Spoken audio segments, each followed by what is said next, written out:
On today's episode of The Nourished Life of Christian Women, we're going to talk a little bit about some concepts in Dr. Benjamin Hardy's book, Be Your Future Self Now.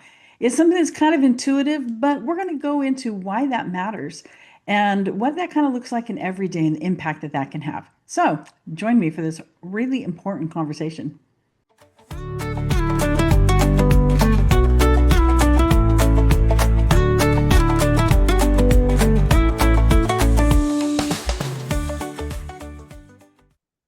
Hello, hello. I'm glad you're here for another episode of The Nourished Life for Christian Women.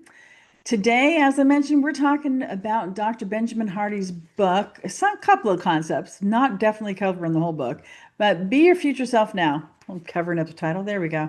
Be Your Future Self Now. Really excellent book. And I think that this is something that's kind of intuitive. Obviously, we all know we have a past, we have a present, and there's going to be a future. But the way why this book is so impactful is the way that it breaks it down. So, a couple of things that he says in this book are the quality of connection you have with your own future self determines the quality of your life and behavior now. So, the quality of relationship we have with our future self determines our now. Don't we all want a better now? Even if it's good, we can go for better.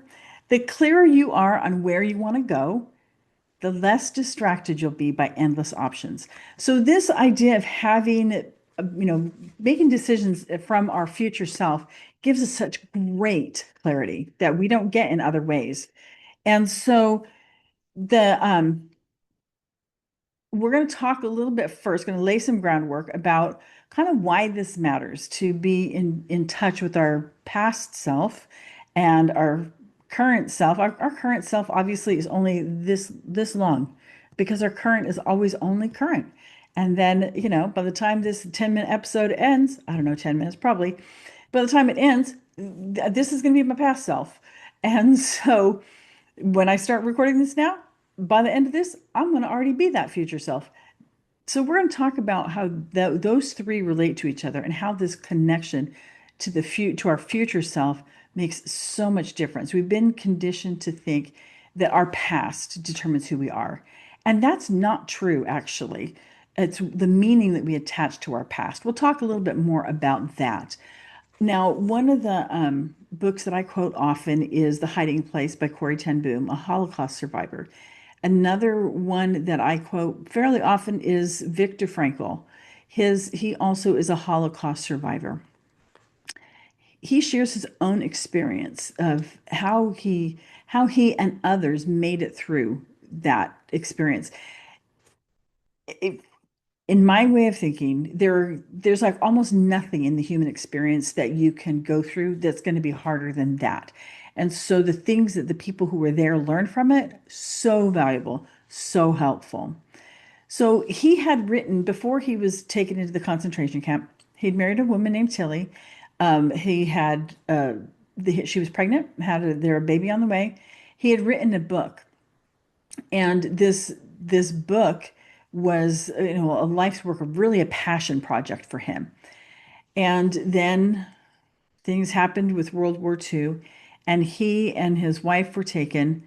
His father ended up dying of starvation, and he in the camps saw firsthand the difference between the people who were able to make it and people who just lost hope and diminished and withered away and then were just killed. They lost their desire to live.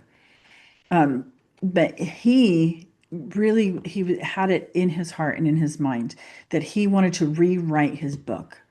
And so everything he was going through there was going down and being framed through that he wanted to rewrite his book.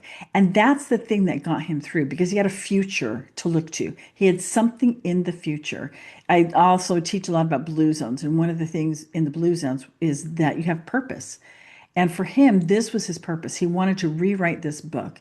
And he and another woman who ended up being the first female rabbi, they had found that the people who had something in the future, in framing it in Dr. Hardy's way, their future self, who had something in touch with that, They worked to give people that and to find that even in the midst of all the awful, horrendous things that made up the concentration camps, because they saw and they knew that the people who had that, they're the ones who made it through. They're the ones who struggled to to get through this mess and to make some kind of purpose out of it. Not sense, but some kind of purpose out of it. Dr. Hardy frames it this way. His utter resolve to rewrite and publish that book, as well as be reunited with Tilly and his other family members, they kept Frankel from losing hope and the power of hope that gave people to go through. Frankel himself said, "When I was taken to the concentration camp of Auschwitz, a manuscript of mine ready for publication was confiscated. Certainly, my deep desire to write this manuscript anew helped me to survive the rigors of the camp I was in."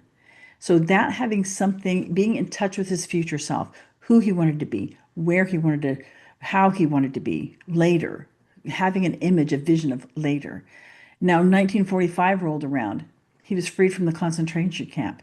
He found out that Tilly had died, that his father had died, that his mother and brother and his sister-in-law had all been murdered. So here he has made it through the concentration camp. If his only touch with his future self was just to get out of the camp, to hold on and survive, then at that point in time, knowing his family was gone, he would have had no reason to go on. But with the support of friends and with this goal, with this determination to rewrite this manuscript, he was able to keep going. It's what pulled him forward. And so we can see in this such a clear example that his past wasn't pushing him forward. It was having something in the future. It was his future self that was pulling him forward. In Without a why to live for, every ounce of remaining life was used to escape from the pain of the moment until they grasped for death like a drowning person who gasps for air.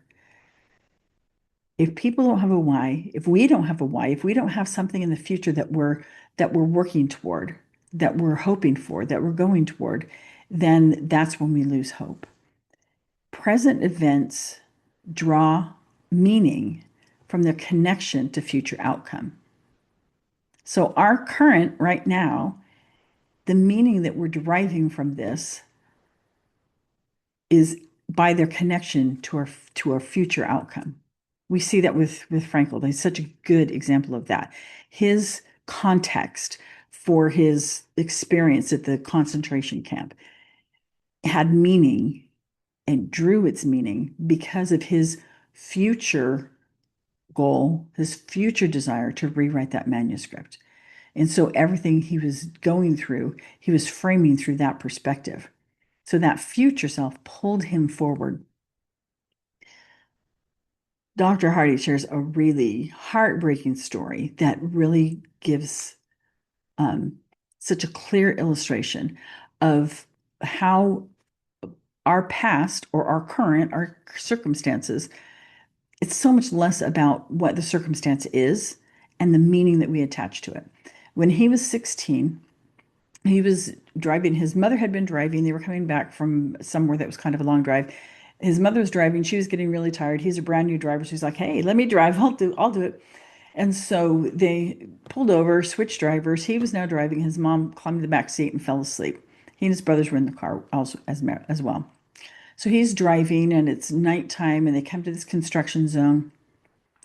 And because of the situation of how the construction zone was not laid out properly, he ended up getting in an accident. He went into this into a pit and then rolled the car. And when he came to, his brother said, "Ben, where's mom's not in the car?" And so, skipping many details, they didn't know what had happened to her. The paramedics came. She was life flighted away. She didn't know. They didn't know whether she was going to make it or not. He was in the hospital. And he says, while we waited for news in the hospital that night, a police officer came into our room. "Which one of you's Ben?" As I rose, I noticed a pile of hair on the pillow where I had lain. Noticing my surprise, the officer explained my hair was falling out because I was in shock. He took me aside and said, "Look, This experience could ruin your life. I don't know what's going to happen to your mother, but right now, you need to decide. You need to make a choice about how you're going to handle this. He then explained to him some details about the construction site, about how things had not been handled properly and set up properly, and very clearly emphasized to him this is not your fault. You are not to blame for what happened. Dr. Hardy says he helped me take ownership of the situation for myself and my younger brothers who needed me. According to renowned trauma expert Dr. Peter Levine, trauma is not what happens to us, but what we hold inside in the absence of an empathetic witness. That police officer was that empathetic witness. Now we can go back if we're looking at things in our childhood that were just not far less than ideal, or things maybe earlier in our adult life, and we feel like that's just something that happened to us and there's nothing we can do about it. Well, there is. If we didn't at the time have an empathetic witness like he had in this police officer, we can go back and we can be our own empathetic witness. Our past is not about the events that happened, it's how we frame them. It's what meaning do we attach to them. Having a positive past depends very little on what events actually occurred. So there's a thing that Coach Jody Moore calls the model. It's not something she came up with. It's just a good terminology for it. In this model, it has to do with our thinking. How are we framing things? What is our result of things? So this is the model, 5 parts. First, there's a circumstance. So the circumstance is just the facts. No scriptures, no, just the facts. In this case, Ben and his family were in a car accident. Those are the facts. And then the next thing that happens is we have thoughts about those facts. This police officer was able to step in very early in the process of Ben processing what had happened and was able to help him to see that he had a choice about his thoughts. From our thoughts come feelings, and that's where we attach the meaning, those feelings that we have about what has happened or what the circumstance is. And our feelings determine our actions. That's why we choose to do what we do. That's why the hurt people. They're because of those meanings that are attached, the way that they're feeling, and they're responding from those feelings, and they choose their actions from those feelings. And then those feelings determine our results. So in this case, we can have well, we'll use Dr. Hardy's as an example.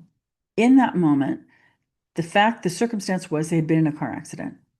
He could have had all manner of thoughts about that. He probably, if he being human, would have gone to, this is my fault. I caused this because he was driving. And so that would be a natural thought. And then the feelings that would come from that are guilt and shame and sorrow. And at 16, probably would have gone into self-loathing. And all of these things that could have had such a negative impact on his life. So if he had gone down that path with those feelings, his actions would have been very different and his results would have been very different. But because he was able to, with the help of somebody else, have that pause, have that pause. This is a circumstance, but I get to choose my thoughts about it. And my thoughts come attached with feelings, and I get to choose how I feel about this. And when we make those decisions, then our actions and our results follow naturally. So that model, circumstance, thoughts, feelings, actions, results. And we have power. And if it's in a current situation with our current self, we can decide right now. But if we can go into our past, if we have things that we're holding on to, which most of us have things that we're holding on to from our past, then we can reframe it with this model. We can go back and look and go, wait a minute, maybe that wasn't, maybe my thoughts about that weren't helpful. And this can apply even to things, I mean, serious, serious things. And we can go back and we can reframe it and go, you know what? Those were the thoughts I had then. But I now, as an adult, and I'm going to go back and I'm going to be my compassionate witness. And I'm going to go back and I'm going to examine what other thoughts could I have? And what feelings do I have about that? And now I can get different results and different actions. So then we have that choice, that moment. I want to talk just for a second about that moment, that stimulus and response. So many of us think that it's like stimulus and response, and they're like this touching. But there is a moment in there that there's a pause, that stimulus, and then that we can take that pause and decide. Stephen R. Covey talks about this in his book, Seven Habits of Highly Effective People, taking that pause between the stimulus and the response. We can do that. That's perfectly a great option for every one of us. Where that's part of the privilege of being human, because most animals don't have that, but we do. We can stop and we can make that choice. We have agency. So we can decide. Then looking forward, Viktor Frankl decided what he wanted to be was he wanted to be someone who had rewritten that manuscript. He decided that. We can decide what our future self is going to be. We can decide that. We can stop and look now and go, how do I want to be? And I've talked about this before when at the beginning of January, when we're talking about goal setting, all that. Instead of looking at what do I want to do, maybe if you look at how do I want to be, who do I want to be? And when we can get a clear picture of that, then that can draw us forward.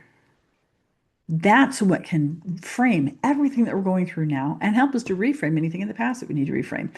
When I'm coaching, one of the things I have a couple of exercises that I do. One of them that really relate to this. One of them is to look like way back. Personally, I believe that we lived before we came here.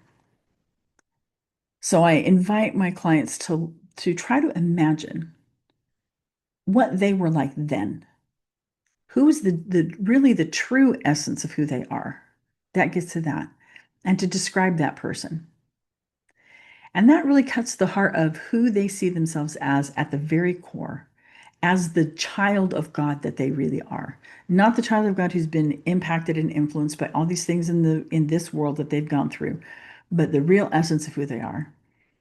And then later on, as I'm coaching, I'll invite them to, again, this time instead of looking back, this time to look forward to now taking the person that you described from who you were before you came here. Now take that and describe that person after she's gone through everything in life, after she's gained the wisdom and had the experience and been knocked around, had the joy, had the pain. When she's experienced all of that, then now what does she look like? What has she learned? Who is she and how is she? And that gets the essence of that future self. And when we can attach to that future self and have that real clear picture, and then start making decisions in the current based on that vision of our future self, man, it changes everything. Changes everything. So, what does this look like on a day to day? Okay, so now what? How does that look today? Well, a couple of things. Grace. It helps us to have grace, give ourselves grace. Real simple, real like minute in the day example.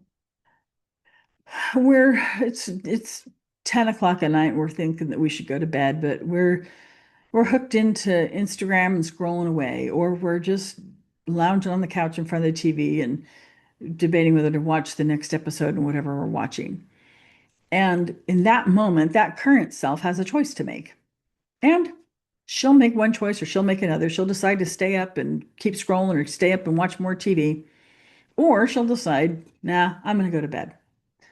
So the next morning, when the next morning comes around, her choice that she made last night, her past self, is going to now have an impact on her current self when she wakes up. And if she has the option to sleep later in the day to still get a good amount of sleep, then it's maybe not as big of an impact, except for that now the things that she had intended to do the next day is are pushed back because she slept 2 hours longer because she stayed up too late doing nothing important. And so in that case, like, yeah, I kind of, that now the current self is the next morning where she's so tired and it's 2 hours later than she had intended to start getting things done, and now she's getting them done. And so she can kind of go, okay, past self, you kind of did me dirty, but I can give you compassion. I got you. I can cover this today. Not a big deal. And give her compassion. But then when tonight rolls around and it's 10 o'clock and she's thinking I should go to bed, maybe she's going to go, okay, I did myself dirty. Yes, yes, last night. I'm not going to do that again. Or if she decides to go to bed and the next morning she wakes up and she's feeling refreshed and read the time schedule that she wanted to be able to get the things done that she needed to, then she's like, hey, past self, thank you. You got me covered this morning. I appreciate that. That was a good job. And so we can, even just in a small day to day, we can kind of go sometimes when we're sitting on that couch going, nah, I don't feel like getting up and brushing my teeth or whatever and getting to bed. I think I'll just sit here for just a little longer. How often do we do that to ourselves? Just a little longer. Our future self could go, do you want to do that to me? And that future self, and if we have that clear picture of our future self, even just our future self of tomorrow, who we have a list of things we want to get done and we want to be good to her. It's like, oh, okay, okay, future self, I'm going to take care of you. I'm going to go to bed now instead of an hour or two from now. So even just in a very small day to day, moment to moment, and it just changes how we make decisions. And so I want to invite you to maybe take some time if you want to do those two exercises that I do with my clients, where you imagine your past self and describe that the self, the truest, your truest essence before you got here. And then also look forward and describe who are you really, like at your very core, and get a clear picture in your mind of that. That girl can pull you forward. She can help you to get to the places that you want to be.